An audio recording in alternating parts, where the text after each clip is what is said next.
بنعود مرة أخرى مشاهدينا وفقرتنا الحالية فن وثقافة. الحقيقة دلوقتي يعني احنا كان عندنا فقرة خاصة بالاكتشافات الأثرية وجولة كده في أماكن عديدة سياحية جميلة في مصر، لكن دلوقتي هيكون عندنا لقاء مختلف مع الغناء، وإن احنا يعني هنلف العالم من خلال اللغات المختلفة مع الفنان الشاب المطرب محمد الشريف. أهلا بيك، صباح اهلا الخير. بحضرتك، صباح الخير. ودايما بتاخدنا كده في جولات جميله، لكن انا احب ان انت تصبح على المشاهدين بحاجه كده من اغانيك الحلوه.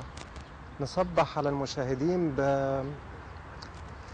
امتى الزمان يسمح يا جميل، امتى الزمان يسمح يا جميل، واسهر معاك على شط النيل، الجو كله سكون والورد نام على الغصون، الجو كله سكون والورد نام على الغصون، والقمر طالع علينا والعزول غاب عن عينينا، والقمر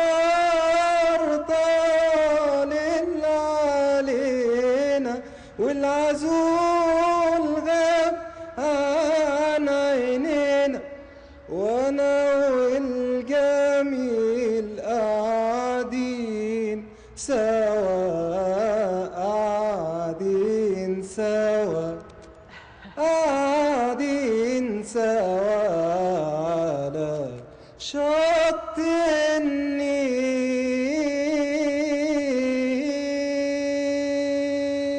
الله الله الله. صباح جميل على المشاهدين. وعايزين نتكلم كده عن الحضاره في اليونان والاغاني اليوناني، واحنا عندنا كده مزيج في يعني مدن زي اسكندريه كده من الحضاره اليونانيه والرومانيه والمصريه. عندنا يعني هم يمكن في اليونان عندهم اغنيه مشهوره جدا عن اسكندريه، وانا احب اسمعها. طيب هو الأغنية اللي معايا النهاردة مشهورة على محركات البحث باسم لا يجب أن أحب ثانية. الراجل ده قصته إيه؟ ده مطرب يوناني جميل، حتى في الشبه كده شبه خوليو أجلاسياس، كله إحساس. وبعدين بيقول أنا من كتر ما أنا مسالم وإيديا دي إيديا يعني حانية جدا، بطبطب على كل الناس، بحب كل الناس، مسالم مباشر صريح، أنا عانيت كتير قوي، أنا ما عدتش أحب تاني. تعب من الحب. بس طبعا اليونان من الشعوب المحبه للفن والمحبه للجمال جدا. فانا عجبتني الاغنيه وحسيت اني بغني مصري. على ما يبدو ان دول حوض البحر الابيض المتوسط كلها طبيعه واحده، يعني اليوناني، الايطالي، الاسباني.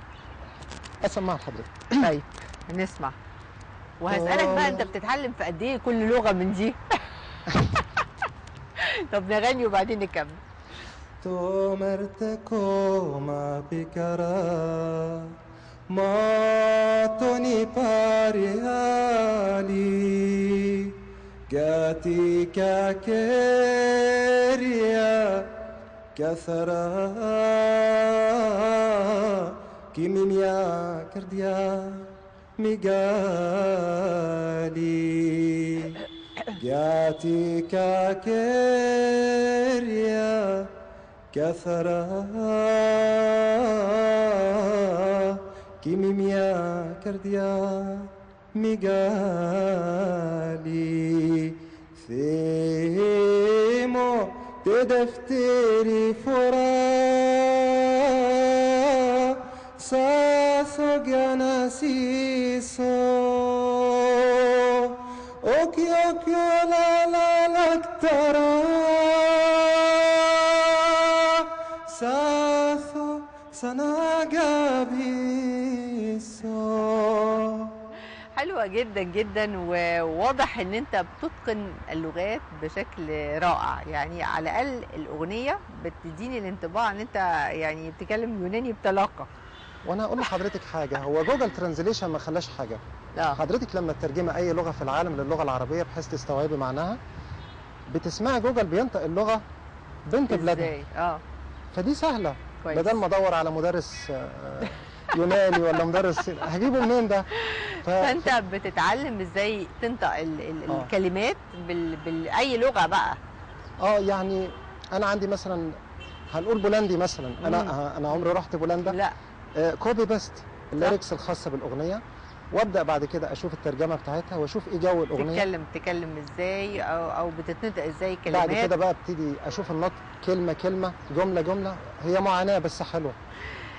ده هيخليني يعني ان انا اتكلم عن الصين، وان انت غنيت امام السفير الصيني، وكان في معرض للفن التشكيلي تقريبا.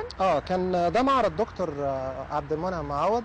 ده فنان تشكيلي مصري وعالمي رائع بصراحه، من اجمل الحاجات اللي انا حضرتها في حياتي من المعارض التشكيليه. معرض جمال الصين ده كان مقام في مسرح الهناجر يوم السبت 7 نوفمبر، وتشرفت طبعا بدعوته الكريمه في وجود دكتور. احنا معانا الصور على الشاشه. طبعا ده دكتور عبد المنعم معوض الفنان الجميل. وطبعا دي بعض اللوحات. دي اللوحات اللي كانت اثناء المعرض عن الصين. بيصف بقى الطبيعه الصينيه. احكي لنا بقى الطبيعه الصينيه والبيئه الصينيه. يعني انا شايفه صور كده معانا على الشاشه كده. لو تتكلم على الثقافه وحضارتهم المختلفه والوانهم الحلوه، يعني انا شايفاها على الشاشه كده شيء رائع. هم عندهم اللون الاحمر ده لون اساسي جدا. يحبوا اللون الاحمر جدا. الصين كحضاره. احنا معانا صوره ثانيه كده. وصف للانهار، وصف للطرق، وصف للكباري. الطبيعه الصينيه جميله حلوه جدا طبعا. الحضاره الصينيه من اقرب الحضارات للحضاره المصريه، ويرجح طبعا ان كان بينهم توأمه حضاريه، لان طبعا الحضارات بتتعلم من بعض، بتضيف لبعض، وان كانت طبعا حضارتنا من اقدم الحضارات في العالم. الجسر الحريري اللي بيربط ما بين مصر والصين، الفولكلور الصيني، الفنون الصينيه، صح. التراث الصيني. مصر اول ما اعترفت بجمهوريه الصين في عهد الزعيم جمال عبد الناصر. صح. طيب بعد كل الجمال ده كله ما سيبش الموضوع بقى، فبسمع لازم اغني بالصيني. فطبعا دكتور عبد المنعم لقيته بيقول لي هنسمع حاجه بالصيني قدام سياده السفير، وكان طبعا تشرفت بوجود دكتور عصام شرف رئيس الوزراء السابق والمستشار الثقافي الصيني صخر.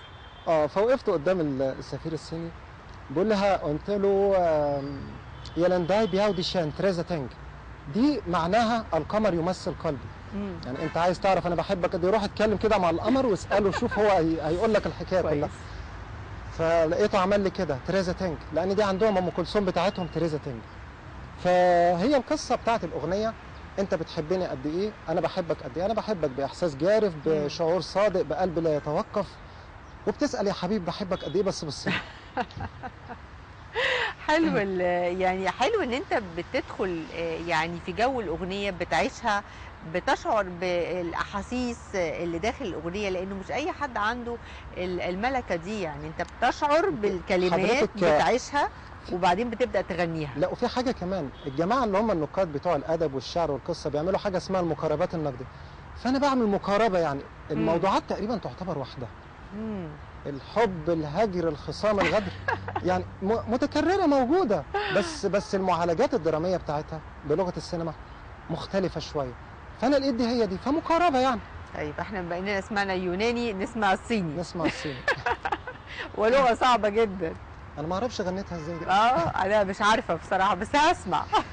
نيوان وآي نيو دوشن وآي نيو جيفن وادي شينك يجان ودي آي يجان يلنداي بياو دي شان نيوان وآي نيو دوشن وآي نيو جيفن ودي شانك باي ودي شانك بابيا يلنداي بياو دي شان شنك شنك دايا جاوي يا جنك دا دونغوا دي شن شن شن دايا دوان شن جي عواسي نيان دا وروجي نيوان هو نيو دوشن هو نيو جفن. حلو جدا جدا. كان رد الفعل ايه بقى من السفير الصيني؟ برافو برافو. طبعا ما قالكش انت اتعلمت الاغنيه ازاي او عملت ايه عشان تعرف تغنيها بالشكل ده؟ لقيت صديق مخرج في ماسبيرو بيقول له خد تعالى. قلت له، قال لي تعرف صيني؟ قلت له لا. قال لي نهار ابيض، امال حفظتها ازاي؟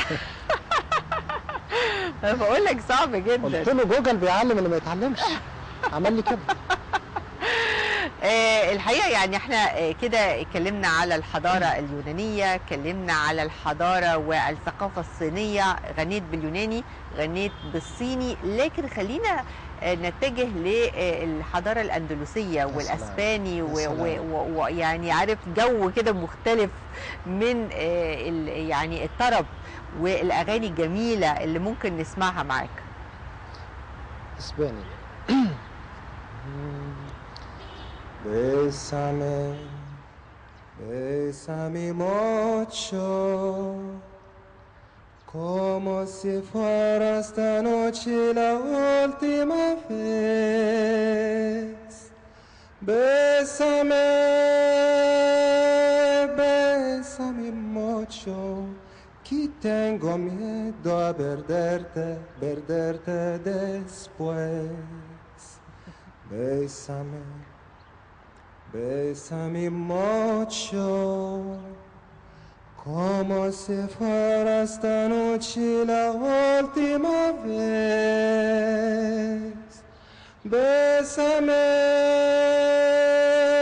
bésame mucho, que tengo miedo a perderte, perderte después.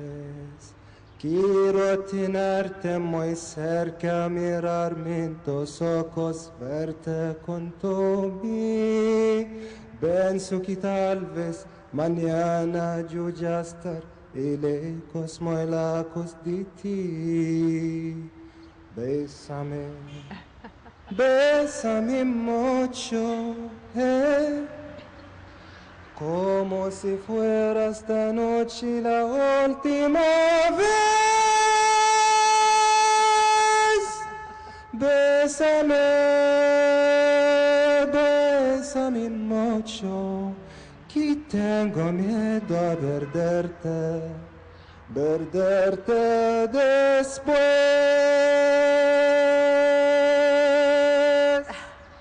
حلو جدا جدا. قولي بقى، انت بتنتقل من حضاره وثقافه دوله للدوله الاخرى باحساسها، بادائهم، بكلماتهم، بحضارتهم، بتعمل ده ازاي؟ وهل مهم ان المطرب يكون بيتقن اللغات عشان خالص يتميز، ولا خالص ده مش شرط؟ هقول لحضرتك حاجه. سيكولوجيه معينه. انا اولا مصري، بعتز ببلدي، بعتز بحضارتي، بالاصول بتاعتي، بالثوابت بتاعتي. انا بعد ما انا مصري انا عربي، اعتز بعربتي. صح. على المستوى الانساني ومع الاسره الانسانيه الكبيره، انا ابن ادم وحواء. صح. اذا مفيش حاجه اسمها احرم نفسي من الابداع الانساني العالمي. بدايه كده لما ألبرت اينشتاين قال العلم لا وطن له، الفن لا وطن له. ايه المشكله؟ تقارب الحضارات، تقارب الثقافات، تقارب الفكر الانساني يخلي الانسان يعني الابداع جميل. صح. لما يكون قدام حضرتك بستان متنوع الزهور، معقول حضرتك هتحجبي عن نفسك ان انت تتمتعي بكافه الزهور او تتفرجي على كافه الاشجار او الطيور او الحاجات دي نمره واحد. نمره اتنين، اللهجه بتاعتنا او اللغه العربيه اصلا اصعب اللغات. فدي تخلي حضرتك تغني باي لغه حتى لو مش عارفاها. والله حقيقي. انا هخليك كده تاخدنا من الحضاره الاندلسيه واسبانيا، ويعني شفنا كمان حضاره اليونان والصين، نروح لاوروبا، ايطاليا. ايطاليا يا سلام. نسمع ايه بقى؟ ايطاليا بلد الاوبرا طبعا. يعني كل بلد لها المميز لها. صح. يعني اسبانيا مثلا لما نتكلم عن الجنوب بتاعها والرقصه الغجريه والفلامنكو. بالظبط. الارجنتين واوروجواي لما نتكلم على التانجو. مصر لما نتكلم عن الموال وعن الطرب الاصيل وعن الادوار، لان مصر هي البلد اللي عملت الادوار من اول محمد عثمان ومرورا بقى السيد درويش ومحمد عبد الوهاب وزكريا احمد. اليمن طبعا التراث الحضرمي. سوريا القدود الحلبيه، كل بلد عندها حاجه جميله قوي كده. فطبعا ايطاليا بيتولد هناك بيغني اوبرالي. يعني مثلا متعه عندي نتفرج على لوتشيانو بافاروتي او بافاروتي فظيع، اندريا بوتشيلي. انا دايما اقول استاذي في الموسيقى الشرقيه محمد عبد الوهاب، واستاذي اللي بتعلم منه في الغناء الغربي اندريا بوتشيلي. طبعا. فطبعا الغناء الاوبرالي له طبيعه كده حلوه وجميله. ففي من اجمل الاغاني او سولي ميو، موضوع غزلي جميل. وانا هتكلم كتير. طيب لا احنا عايزين نسمع. Che bella cosa una giornata sole, un'aria serena dopo una tempesta, bell'aria fresca, pariggiana festa, che bella cosa una giornata sole. Mano sole, che bello in oh sole mio, stan fronte a te, oh sole mio, stan fronte a te, stan fronte a te. واخد الطبع الاوبرالي انت يعني شويه. طيب يعني انت عشان تغني بالطريقه دي وان انت تكون متمكن من الكلمات الاغنيه واللغه، بتقعد تتدرب قد ايه؟ اقل حاجه ساعه ونص مثلا. كل يوم؟ كل يوم تعمل ايه بقى؟ تقعد تطلع الكلمات من جوجل وتترجمها وتحس بالكلمات وبعدين تبدا تشوف النطق ازاي، يعني بتعمل ايه؟ حاجات كتير قوي يعني. احكي لنا شويه حاجات كده. اول حاجه اسمع الاغنيه واحسها الاول كده بدون ما اعرف معناها، دي بتعمل يعني احساسها ايه؟ هل هي حزينه ولا هل هي مثلا اغنيه بشوشه بتضحك؟ كويس. بعد كده استوعب معناها.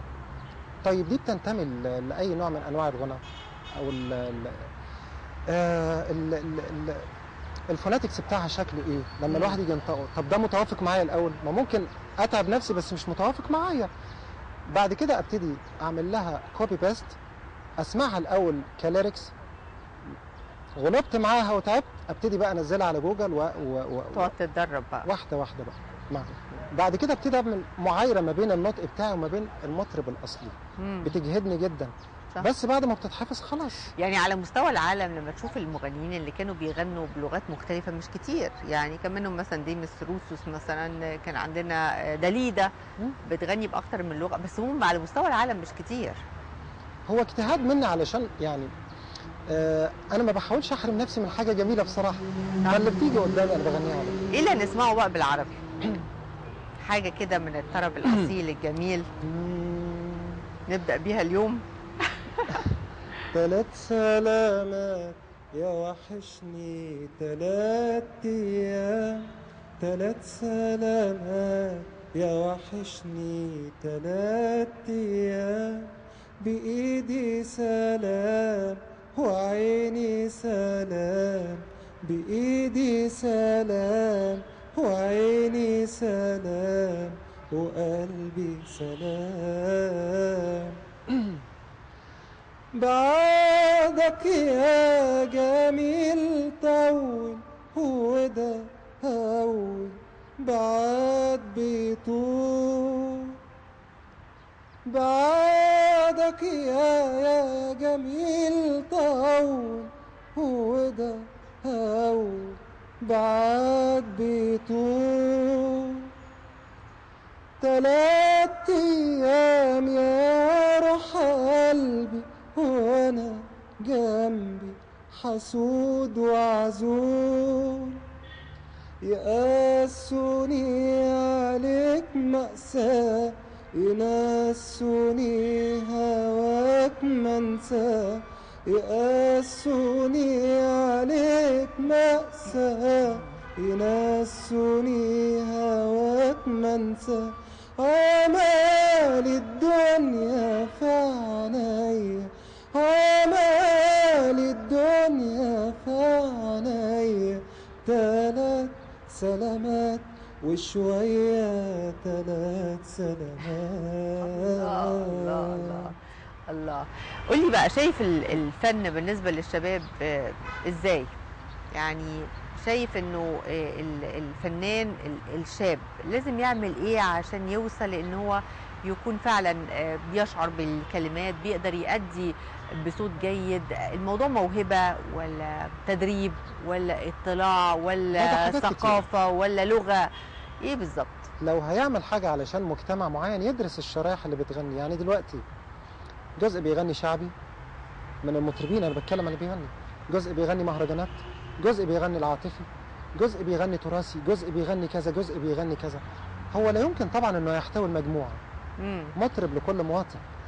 الموضوع طيب كبر. بص، احيانا انت بتجد انه يعني مهرجان الموسيقى العربيه بيتضمن عدد كبير جدا من المطربين على مستوى الدول العربيه طبعا. فده بيكون فيه يعني مزيج من الثقافات. انت بتشوف يعني ده ازاي؟ وطبعا وزاره الثقافه بتحرص ان هي تقيمه كل عام. بتشوف التلاقى او التلاقي اللي بين المطربين على مستوى الوطن العربي في هذا المهرجان بينعكس ازاي على المطرب فيما بعد؟ يعني بيبقى في نوع من انواع تبادل الثقافات وتبادل الفنون. ان احنا في مهرجان الموسيقى العربيه من الشرق ومن الغرب، يعني اللي من الخليج بيجي، اللي من المغرب بيجي، اللي من هنا صح. بيجي. فحتى المتذوق او المتلقي او المستمع اللي بيبقى قاعد يسمع بيلاقي الباكج بتاعته كامله كده وحلوه. النهارده انا هسمع الفنان مدحت صالح، بكره انا هسمع صابر الرباعي، بعده الفنانه مي. لا كمان ان هو في دار الاوبرا، يعني عارف طبعًا المكان طبعًا. التاريخ والموسيقى كلها. الموسيقى يعني تحس كده الجو مختلف كده، جو راقي بيفكرك بايام قديمه. طبعا يعني هي من القلاع الاصيله للموسيقى الشرقيه والتراث المصري طبعا. فاضافه الى ان هي كده بيستمع كمان الى حاجات مختلفه او حاجات صح جديده. صح. ما فيش ملل طبعا، بيبقى في نوع من انواع الشغف. النهارده حفله كل سنه بتحس ان في اضافه. اكيد، يعني هم بيحاولوا ان هم يستقطبوا نماذج مختلفة بحيث ان الجمهور لا يمل من الحالة الاستماعية. دي حاجة كويسة طبعا. يعني انت بنفسك يعني في فرقة الموسيقى العربية؟ لا انا بشارك فيها، لكن بتشارك لكن بالتالي مع بعض اصدقائي طبعا لما مع بعض اصدقائك، لكن اذا انت جوه الانفايرمنت، يعني المناخ نفسه انت داخله، يعني او يعني البيئه نفسها بيدي يعني نوع من انواع السبورت النفسي. ان انا شاركت مثلا في حفلات اوبرا، انا غنيت لمحمد عبد الوهاب، غنيت للطرب الاصيل. بيبقى اصعب يعني لما بتغني بقى للعمالقه طبعا. هو صعب من حاجتين، صعب من حاجتين، يعني اللي هم من الزمن الجميل ده بيكون صعب، ولا انت لما بتتمرن على الصعب بيبقى اي حاجه بعد كده سهله؟ لا، مهما تتمرني برضه مفيش فايده. لا، هو صعب اكيد لسبب. اول شيء ان حضرتك تغني لحد غيرك، دي حاجه صعبه. نمره 2، الجيل القديم مش هين ابدا يعني، وكل واحد مدرسه لوحده، حتى السهل فيهم صعب. يعني حتى خلي بالك ان دلوقتي كل الاغاني قصيره جدا، ما بتثبتش. تسمع الاغنيه من هنا ما تفتكرش ولا كلمه منها. زمان مش كده، ما زلنا فاكرين كل الكلمات والاغاني كلها فاكرينها. يعني ايه اللي حصل؟ هو الثقافه السمعيه عند غالبيه عظمى قلت، تلوث السمع. ونقطه تانية مهمه، المنتج الفنان. يعني ايه المنتج الفنان؟ حضرتك لو تفتكري زمان كده مع السينما آسيا ورمسيس نجيب، الناس اللي كان بتنتج زمان، المنتج اللي كان بيركز على انه يقدم فن وفي نفس الوقت يكون هادف للربح او الناحيه التجاريه. على مستوى الاغاني كان في الاستاذ محمد عبد الوهاب ومجدي العمروس وعبد الحليم طبعا. عبد الحليم هو كان شريك مع محمد عبد الوهاب. حلو قوي. المنتج الفنان لما تضاءل شويه وابتدى يظهر ان هو عايز يكسب وخلاص بغض النظر عن المحتوى او المنتج. المفروض يعني مثلا ايه، الفن زي الاعلام بالظبط، زي الثقافه، زي التعليم، لابد يكون في وراه قيمه كبيره بيقدمها. لان زي ما احنا عارفين الابقى على مستوى التاريخ للي بيؤسس للحب، للاستقرار، لنبذ العنصريه، للسلام، لكل القيم المعنويه وكل القيم المجتمعيه دي. الاعلام بيقوم بدور، الفن بيقوم بدور ده. فاذا كانت بعض العناصر اللي دخلت في الانتاج لا تهدف الى نشر هذه القيمه، مجرد ان انا عايز انشر رتم سريع، كلمات مثلا زي ما بيقولوا متركبه فوق بعض وخلاص، طبعا وده طبعا يعني اكتر حد بتحبه من العمالقه مين القدام؟ عبد الوهاب. طيب ايه اللي ممكن نختم بيه النهارده لقائنا الرائع ده اللي احنا خدتنا فيه لجوله لليونان والصين وايطاليا اسبانيا، خدتنا في جوله كده نختم بيها لقائنا.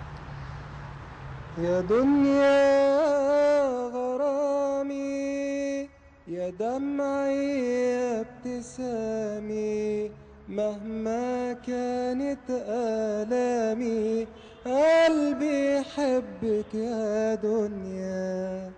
يا دنيا جرالي وانا اللي كنت خالي، مهما غيرتي حالي قلبي يحبك يا دنيا. زهرة وتدبل على أغصانها، على أغصانها، وتروح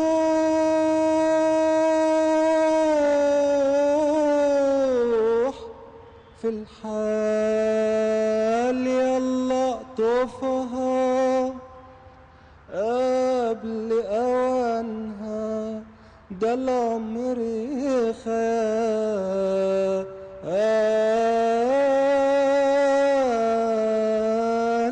انسى همومك وخلي قلبك خالي، واحبس دمعك ده دمع عينك غالي. اشرب كاس التهاني وارقص على الأغاني، ده بكرة كله فاني كله فاني. يا دنيا يا دنيا يا دنيا كله فاني يا دنيا.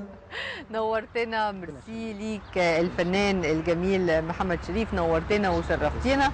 والحقيقه سعدت جدا جدا ان انت خدتنا كده في جولات لعالم مختلف، اليونان، حضارات كده وثقافات مختلفه. نورتنا وشرفتنا، بشكرك جدا. سعيد مع حضرتك النهارده وبشكرك جدا. نورتنا. بشكركم مشاهدينا، بكره ان شاء الله فريق عمل جديد وبنصبح عليكم والى اللقاء.